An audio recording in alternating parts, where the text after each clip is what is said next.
এই মানুষটার কান্না দেখে আপনাদেরও কিন্তু কান্না এসে যাবে। ওনার এবং ওনার স্ত্রীর ভোটার লিস্টের নাম ডিলিট হয়ে যাওয়ার কারণে উনি কি বললেন সেটা দেখুন ভিডিওতে।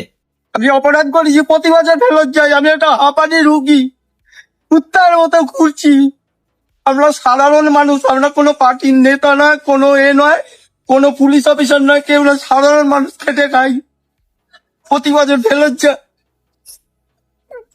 কুকুরের মতো ঘুরছি, চাল নেই, খাওয়া নেই, এর দুয়ারে ওর দুয়ারে সবাই তাড়িয়ে দিচ্ছে।